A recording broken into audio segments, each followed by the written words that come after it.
Alo? To? Alo?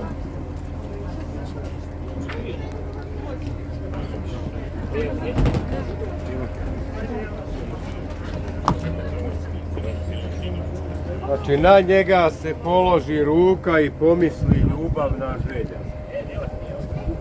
Ostavi se neki sitan novci za ostvarenje želje, a inače tu smo imali puno velikih uvećanja. Znači, kamen ljubavnih želja. Ovaj ovdje veliki je za prave ljubavi, a ovaj ovdje mali kaže ko hoće da ima ljubav sa strane da švrne. Mnogi stanu na ovaj mali i drže se. Evo neće. A sad kome šta odgovara? Sad će ti mama naučiš da staviš. Staviš ovako.